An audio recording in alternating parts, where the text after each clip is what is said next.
आज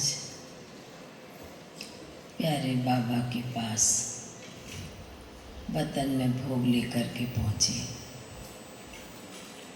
आज जैसे ही वतन में गई तो बाबा को कहा कि आज विशेष 2-3 आत्माओं का भोग भी है और उनकी विशेष याद भी सभी की तरफ से लेकर के आई हूँ।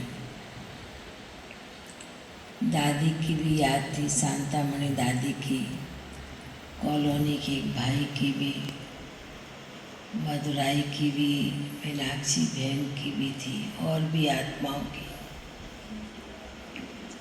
तो याद देते हुए बाबा कहने लगे कि बच्ची ये भी देखो, संगम युग की बहुत अनोखी प्रथा है। जिन आत्माओं की याद होती है बाबा उन बच्चों को उस समय के अनुसार इमर्ज तो कर लेते हैं और उनकी याद बाप तक पहुंच जाती है। पर ये बच्चे जिस स्थान पर, जिस चूल्हे में भी सेवा के निमित्त गए हैं, वो भी जब भोग लगाते हैं तो बाबा के प्रति याद उनकी पहुंचती है। तो बाबा कहने लगे कि कोई भी तरह से जो याद करना है, भले थोड़ा संकल्प से किसी को याद करते हैं, याद भेजते हैं,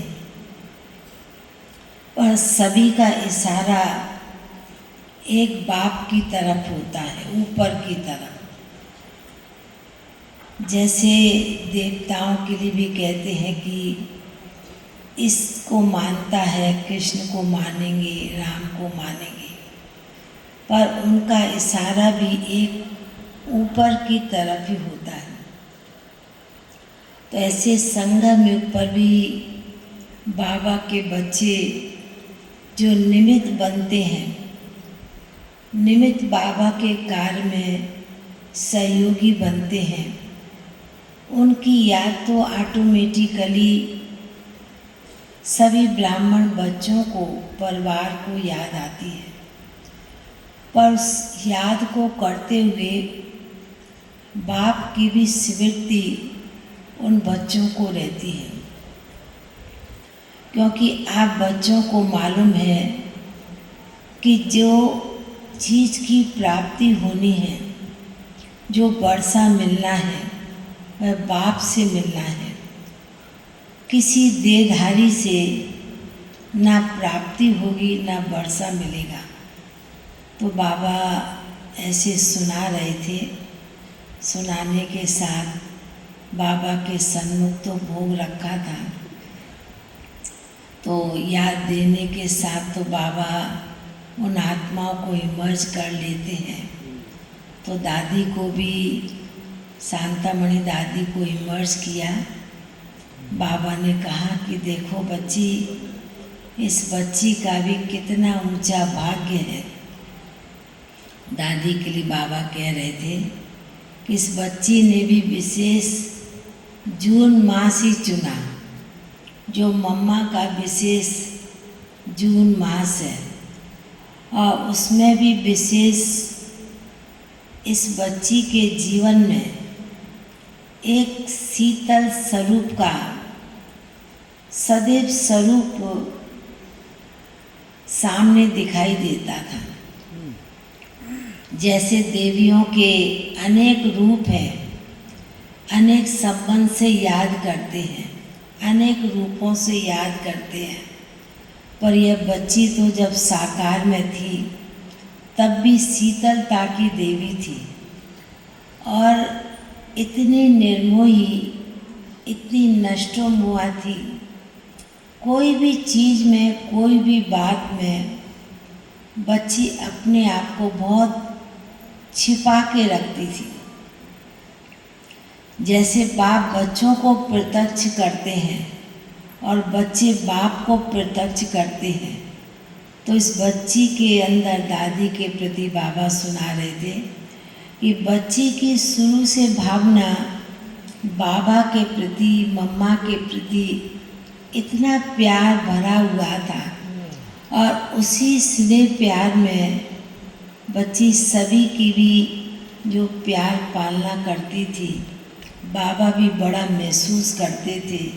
इस बच्ची को देखकर बाबा को भी कभी नाज होता था।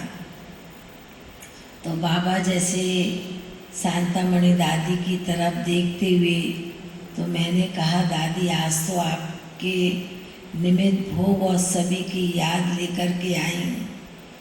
तो दादी बड़े प्यार से देखती रही, मुस्कराती रही, जैसे दादी का साकार में रूप देखते थे।